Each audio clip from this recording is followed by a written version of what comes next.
જય દ્વારકાધીશ. હા લાઈક કરો, ફોલો કરો. કિશનભાઈ મસ્ત છે ને પકોડી? હા ચા પોક્યા હું ખાવા તો થાક લાગ્યો. જય દ્વારકાધીશ મિત્રો, આપણે વડોદ ગામથી નીકળી ગયા છીએ આજે અને સવારમાં ધીરે ધીરે ચાલતું છે. આગળ જઈને સાયલા જઈને આપણે હોલ્ડ મારીશું ત્યાં ઊભું છે હવે અને આપણા સંઘનું પબ્લિક પણ સાથે સાથે ચાલે છે. ધીરે દેખાતો નહીં પણ હવે ઉઠીએ. હવે દર્શન હોટલ પહોંચી ગયા છીએ. હા મિત્ર, દર્શનની હોટલ. દર્શન તારી હોટલ છે, જોઈ લેજે ભાઈ. દર્શન હોટલમાં પહેલાં જઈ આવીએ આપણે દર્શન હોટલ આવી ગયા છીએ. હવે અંદર જઈએ અને નાસ્તો બાસ્તો કરીએ હું અને જયેશભાઈ બંને. ઓહો અહીંયા તો બહુ એવી ગાડીઓ પડી છે. ઓહો ચલો પહેલાં તો જયેશભાઈ નાસ્તો કરો. હા ફાઇનલ કરવો છે. અને અમારી સાથે ખલીભાઈ ને રવિભાઈ આવી રહ્યા છે. લાઈક કરો, શેર કરો, સબસ્ક્રાઈબ કરો એવું કહે છે. જય દ્વારકાધીશ. જય દ્વારકાધીશ. આપણે દર્શન હોટલથી નાસ્તો વાસ્તો કરીને નીકળી ગયા છીએ અને ધીમે ધીમે હવે પગ દુખે છે અને 4.5 કિલોમીટર દૂર રહ્યું છે અને આગળ બીજી પણ હોટલ આવી જાય છે. તમને જાય છે આ હોટલમાં જવું છે? થોડીક આગી છે એટલે હવે જવું નહીં અત્યારે. તમારી નજીક હોય અહીંયા જવું પડે, નકર પગ વધુ દુખે અને હાલવાનું પણ વધુ થાય આપણું. આપણે સાયલા પહોંચીશું એટલે ઘડીક હોલ્ડ મારી લઈએ. આપણે બીજી હોટલ આવી ત્યાં પણ નાસ્તો કર્યો થોડોક. સવારમાં મેં અને જયેશભાઈ શેટર કાઢી નાખ્યા છે. આપણી ગાડી આવી હતી એટલા માટે શેટર તો મૂકી દેવા પડે, કારણ કે ચાલવાનું વધારે ખાસ એટલે આપણને ગરમી તરત લાગે. સુરત દાદા પણ ઉગી ગયા છે. સુરત દાદા કમ્પ્લીટ ઉગી ગયા છે અને હવે ઠંડી તો બહુ હોય, તમે જોઈ શકો છો વાતાવરણ. બધી બાજુ વાતાવરણ આગળ છે, ફૂલ ઠંડી લાગે છે પણ આપણે શેટર કાઢી નાખ્યા કારણ કે આપણને ગરમી લાગી. 10 વર્ષ પહેલાં આવતા હતા સંઘમાં તારે આ કાચા રસ્તા હતા આવા, પણ અત્યારે આપણા મોદી સરકાર આવી ત્યારથી તો આ હાઈવે બની ગયો છે 6 લાઇન. એ પણ જોરદાર. આપણે યાત્રિકોને હાલવાની સહેજે તકલીફ ના પડે અને એકદમ હાલવાની મજા આવે. અને સાયલાની આજુબાજુ પહોંચ્યા છીએ. આપણી સાથે આપણા સંઘના યાત્રિકો પણ આવે છે. સાયલા પહોંચીને બીજો હોલ્ડ મારી લઈશું. આગળ તો આપણે હોટલ નાસ્તો કરી લીધો છે. મિત્રો આપણા અજયભાઈ, બીજા અજયભાઈ, કિશનભાઈ, જયેશભાઈને બધા ભેગા થઈ ગયા છીએ અને બધાને થાક લાગ્યો એટલે હોલ્ડ મારે છે. અજયભાઈ કેવો થાક લાગ્યો? થાક નથી લાગ્યો, નાસ્તો કરવા બેઠા છીએ. નાસ્તો કરવા બેઠા છે. અજયભાઈને ભૂખ લાગી છે એટલા. અને અજયભાઈ તમને થાક લાગ્યો? થાક લાગ્યો છે એવું કહે છે અજયભાઈ. વિશાલભાઈ તમને હમણાં ઊંઘ આવી છે? ઊંઘ આવે છે, થાક લાગ્યો. વિશાલભાઈને ઊંઘ આવી છે. આપણા સંઘના બધા યાત્રીઓને અજયભાઈ નાસ્તો કરાવે છે. કરાવશે ને? ફૂલ મોજ થી. અહીંયા ગરમા ગરમ નાસ્તો બને છે. આપણા સંઘના યાત્રિકો આવશે તો નાસ્તો કરશે અને અજયભાઈ ઓર્ડર આપે છે. ગરમા ગરમ ગોટા છે એટલે કિશનભાઈ ગોટા ખાવાના છે તમારે? લાઈક કરો, ફોલો કરો. ખાવાના તો ખાવા આડું આવ્યા છે. અજયભાઈ તમારે લાઈક કરો કે લાઈક કરો તો આગળ જઈને ખટામાં બેસી જવી. આપણા મેલજી બાપા કઈ કહે છે? શું કહો તમે? શું કહો? 7 કિલોમીટર છે. હજુ 7 કિલોમીટર છે? એવું છે. હાલો તને પેલા નાસ્તો કરી લેવી હવે. હા હા, ગરમા ગરમ ગોટા ખાવા માંડ્યા છે અજય ને વિશાલ ને બધા. ગોટા તો સારા લાગે છે. બટાકા વડાય છે. મરચું તીખું ના લાગે, જોજે ધ્યાન રાખજે. ગોટા કેવા છે વિશાલ?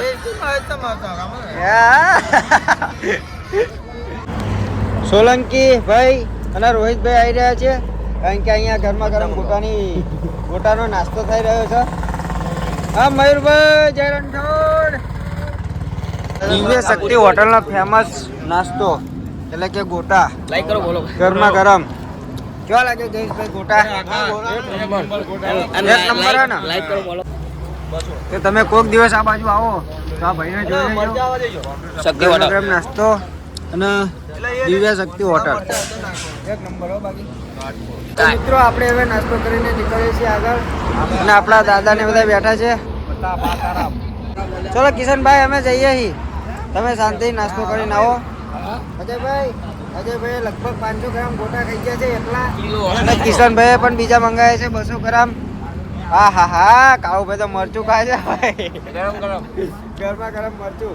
વિશાલભાઈ જમાવના ફરી ગયા ધરી રહ્યા બીજા નહીં ખાવા મિત્રો આપણે ધીમે ધીમે બોલો તાર બાપાનું મોકલે એમના ગ્રુપનું મોકલ. હા મેં કીધું હા આપણે યુટ્યુબ ચેનલ હોય યાર તો ચલો હવે ધીમે ધીમે ચાલી આગળ આપણે હવે થાક લાગે છે મિત્રો આ કેટલું મોટું પાંખું આવ્યું છે જે આપણે દરિયાકાંઠે પવન ચક્કી હોય તેનું એક પાંખડું છે કેટલું મોટું છે આ 3 પાંખડા હોય છે આપણે જોઈએ તો પવન ચક્કી નાની લાગે પણ હોય બહુ મોટી તો મિત્રો આપણે ધીરે ધીરે ચાલતા હતા ને આપણા રમેશભાઈ સોલંકી ભેગા થઈ ગયા છે તો રમેશભાઈ ચલો એક ભજન ગાઓ એ હોનાની નગરી વાળો દેવ મારો દ્વારિકા વાળો ભાઈ માધવ તારી મેડીયુમાં બોલે જીણા મોર રણ છોડ રંગીલા રંગીલા રણ છોડ રંગીલા હા ભાઈ રમેશભાઈ ની મોજ હો તો મિત્રો હવે આપણે સાયલા પહોંચી ગયા છીએ ભગતનું ગામ કે છે એ સાયલા અને હવે હોલ્ડ મારવો પડશે શ્રી શક્તિ પાન પાર્લર હોટેલે આપણે ઘડીક આરામ કરીએ ઓહો બતન નીકળી છે હો બાકી જય દ્વારકાધીશ જય દ્વારકાધીશ તો બોલ એટલે શરમાયો છોકરો શરમાયો ચમ શરમાયો જય દ્વારકાધીશ જય દ્વારકાધીશ હા જય દ્વારકાધીશ હા જય દ્વારકાધીશ બચારા એમના દાંત આવતા હતા ચલો ચા પાણીનો નાસ્તો કરવા ફરી આજ તો બહુ નાસ્તો કર્યો અને અમારા સોલંકી ભાઈ હારે આવી ગયા અને ફૂલ મોજ કરાય એમણે ભજન ગાઈ આનંદ આનંદ મંગલ જય દ્વારકાધીશ મિત્રો ફાઇનલી આપણે આપણા ઉતારે પહોંચી ગયા છીએ અને રામાપીરનું મંદિર છે અહીંયા જય રામાપીર આપણો ઉતારો કમ્પ્લીટ પહોંચી ગયા છીએ યાત્રિકો અહીંયા રસોઈનું કામ ચાલુ છે અને આપણે આરામ કરી લઈએ ફોન ચાર્જ કરી લઈએ આપણા દ્વારકાધીશની રજા છે આ જય દ્વારકાધીશ 52 ગજની રજા છે ભાઈ જય દ્વારકાધીશ હા શ્રી દ્વારકાધીશ માટે ભોજન તૈયાર થઈને આવી ગયું છે આપણા પોપટ દાદા લઈને આવી ગયા છે દ્વારકાધીશ માટે જમવાનું તો પહેલાં ભગવાન જમી લે પછી આપણા સબના યાત્રીઓનો વારો આવે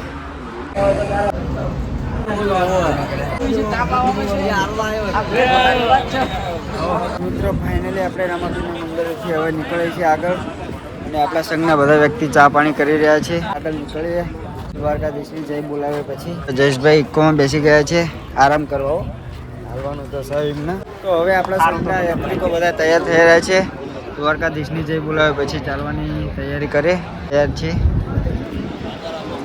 આપણા હર્ષદભાઈના પપ્પા કેવું રહ્યું હાલવાનું સારું જય રણછોડ જય રણછોડ સંઘના યાત્રિકો હવે ચાલવા માંડે છે દ્વારકાધીશની જય બોલાવી છે મિત્રો આપણા સંઘના યાત્રિકો ફૂલ મોજમાં છે વિક્રમ પટેલ મુકેશભાઈ રાજુભાઈ વાઘા દાદા જય રણછોડ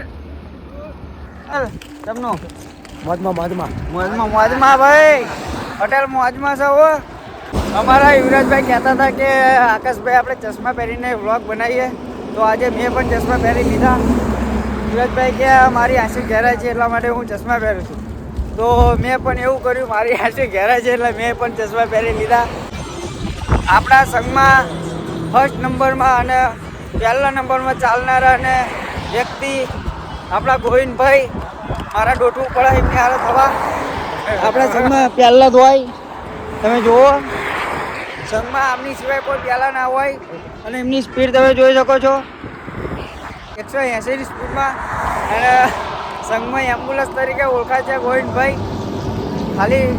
ખાલી એમની હો ભાઈ અને પાછળ આવે છે આપણા દશરથભાઈ આ પણ 108 છે શું કેવું દશરથભાઈ તો મિત્રો આપણે હવે ઘડી ગોલ્ડ મારી લઈએ ચા પાણી કરી લઈએ જયેશભાઈ ને વિશાલભાઈ બંને આવે છે તો ચા પી લઈએ પહેલાં તો ગરમા ગરમ ચા બને છે અહીંયા આપણી માટે 1 નંબર ચોકલેટી ચા દશરથભાઈ પહેલાં પાણી દશરથભાઈ વાત કરે છે ચા પહોંચ્યા દશરથભાઈ એમના મિત્ર બલદેવલાલને બોલાવે છે ચા બનાવી છે કે આ ગરમા ગરમ એટલે પીવા આવી જાઓ તમે મિત્ર આવે છે યુવરાજભાઈ ને બધા કિશનભાઈ આપણું ફેવરેટ ચા વાળો. ઓહો કિશનભાઈની ફેવરેટ ચા વાળો છે. દર વર્ષે અહીંયા ચા પીવે છે કિશનભાઈ. તો કિશનભાઈ અહીંયા કેવી ચા હોય છે? એક નંબર ચા હોય છે. ચોકલેટી ચાય. ચોકલેટી ચા. ઓહો રોહિત ચા પીવી છે. બે શબ્દ કહેવા. કેવો રોહિતભાઈ? અમારા મિત્રો સાથે અમે ચા પીવા બેઠા છીએ. તમારે પીવાય પણ આવી જાઓ. આપણા સંઘના લગભગ 50% લોકો અહીંયા ચા પાણી કરીને જાય છે અને અહીંયા ચોકલેટી ચા બનાવે છે. આ દશરથભાઈ તો દર વર્ષે ચા પીવે છે અહીંયા, કારણ કે એક નંબર ચા બનાવે છે અહીંયા. Devangi hotel T store. દર વર્ષે આપણે અહીંયા ચા પીને જ જવું પડે ભાઈ, કારણ કે સ્વાદિષ્ટ ચા બને છે અહીંની. તો આપણે ચા બા પીને નીકળી ગયા છીએ. હવે આગળ પાછળ પણ આવે છે વનરાજભાઈ. વનરાજભાઈ આવે છે હવા હવા. એ તો બધાની મોર હોય, પણ 2 દિવસથી હવે વચ્ચે આવ્યા છે. જતા લગભગ ફરીને આગળ થઈ જાય છે દ્વારકા આવતા. તો ચલો આપણે આગળ જઈએ. જે રાત્રિ રોકાણ છે ત્યાં અહીંયાથી લગભગ 500 મીટર જેટલું દૂર રહ્યું છે. તો આપણી સાથે સુરજભાઈ ને બધા સાથે પહોંચી ગયા છીએ આપણે. 8 કિલોમીટર છે. 8 કિલોમીટર. 8 કિલોમીટર નહીં ભાઈ. જે માણસ એકવાર દ્વારકાના સંઘમાં આવી જાય ને એના ફરીને આવવાનું મન થાય જ તેવો, કારણ કે આપણા સંઘમાં મોજે દેવી આવે છે. આ બધી ગાડી મોજમાં છે. આજે આપણે ડોળિયા રાત રોકાશું અને સવારમાં વહેલા જાગીને ચાલીશું એટલે સીધા ચોટીલા ચામુંડા માના મંદિરે જઈશું અને ડુંગરા ઉપર ચડીશું. દર્શન કરીને આપણે ડોળિયા ગામમાં આવી ગયા છીએ પકોડી ખાવા. દર વર્ષે આપણે અહીંયા પકોડી ખાવી છીએ, એટલા માટે આપણે ડાયરેક્ટ અહીંયા જ આવ્યા. જય દ્વારકાધીશ. અમારા યુવરાજભાઈને બહુ ભાવે છે પકોડી. યુવરાજભાઈ કે આપણે પકોડી ખાવી પડશે, એટલા માટે મેં કીધું ચલો આપણે ડોળિયા ગામમાં જઈએ, ઉતારે પછી જઈશું. આપણા સંઘના ઘણા બધા યાત્રીઓ પકોડી ખાવા આવી ગયા છે. અજયભાઈ, મયુરભાઈ અને સોલંકી રમેશ. પકોડી છે એક નંબર. કિશનભાઈ મસ્ત છે ને પકોડી? હા. પકોડી ખાવી છે તો અજયભાઈ થી જોવાતું નથી, કેમ કે એમની ડીશ આવી નથી હજી. આવી જાય. અત્યાર સુધી તો મોઢામાં પાણી આવતું હતું, પણ હવે એમની ડીશ આવી જાય છે એટલે વાંધો નહીં. અમારા મયુરભાઈ પણ જોવે છે અમારી સામે અમે પકોડી ખાવી છે એટલા માટે. મિત્રો આપણે ડોળિયા ગામમાં પકોડી ખાધી, ત્યાં રોંગ નંબર લાગી ગયો. આપણે ખાવાની હતી અહીંયા પકોડી, કારણ કે અહીંયા મસ્ત ટેસ્ટી દર સારા આપણે પકોડી ખાઈએ છીએ. મસ્ત બળેલી પકોડી હોય છે. તો હવે અહીંયા આપણે ફરીને પકોડી ખાઈશું. હવે કિશનભાઈ, અજયભાઈ ને બધા ખાવા માંડ્યા છે પકોડી. હા કિશનભાઈ, અહીંયા કેવી પકોડી છે? એ ખાવ ખબર પડે ને. હા સાચી લો. કાયમથી કહું છું. પહેલો નંબર. દર વર્ષે આવે એનો એ નેટવાય. આપણી માટે આઈસ્ક્રીમ આવી ગયો છે. પકોડી ખાઈને આવીને તીખું લાગ્યું ને આઈસ્ક્રીમ હાજર થઈ ગયો. કિશનભાઈ ને ત્રીજી વાર થાય છે. આ ચોથી વાટકી છે. શિવરામભાઈ, વિપુલભાઈ, પિન્ટો, દિલીપ. તો ભાઈ આપનો ખૂબ ખૂબ આભાર બધા યાત્રિકોને આઈસ્ક્રીમ ખવડાવવા બદલ. તો આપણા સેવકો પણ બધા આઈસ્ક્રીમ ખાય છે. પોપટ દાદા, વેલજી ભગત અને આ બાજુ બિસ્તરા ઉતારવાનું ચાલુ છે. અમારા સંઘના દોલત કાકા ઘંટીવાળા આઈસ્ક્રીમ ખાઈને રેડી થઈ ગયા છે. પાણી બાણી પીને નાયક શું નહીં લીધું. ત્યાં આઈસ્ક્રીમ કેટલી વાટકી ખાધી? એક જ વાટકી ખાધી. એક જ ખવાય ને. નાવાનું છે પણ હમણાં ગરમ પાણી થાય. એવું પાણીની સામગ્રી થાય છે. આપણે જે રાત્રિ રોકાણ છે તે ડોળિયાની સ્કૂલમાં રોકાણ રાખ્યું છે આજની રાત. તો અહીંયા હોસ્ટેલ પણ છે છોકરાની, એને હાથ પગ ધોઈ લઈએ. નાવાનું તો હમણાં રાખીશું. આપણા યુવરાજભાઈ હાથ પગ ધોવા તૈયાર થઈ રહ્યા છે અને કિશન કુમાર ને અજયભાઈ હાથ પગ ધોઈ રહ્યા છે. ગરમ પાણી થાય એટલે નાવાનું કરીશું. ચલો મિત્રો, પહેલા આપણે સુવાની સગવડ કરીશું. આપણા બિસ્તરા હોય આપણી જગ્યાએ મૂકીશું. તો જ્યાં સારી જગ્યા લાગે ત્યાં મૂકી દઈએ પહેલા. મિત્રો અમે સુઈ જઈએ, પછી આરામ કરીશું. આ ભગવાનની આરતી કરીને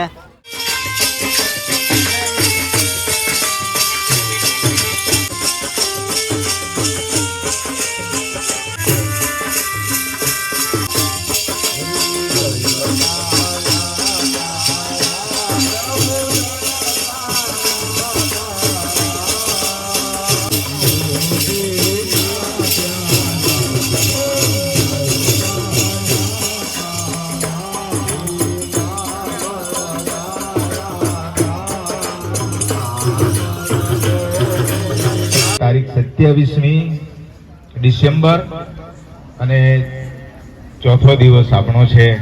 આજનો સવારનો નાસ્તો વિઠ્ઠલભાઈ પોપટભાઈ પટેલ, બપોરનું ભગવાનનો ભોજનરૂપી પ્રસાદનું રસોડું વાયણાના કાળુભાઈ પૂનાભાઈ તથા પ્રવીણભાઈ મસરૂભાઈ બંને મિત્રો તરફથી આવેલ છે.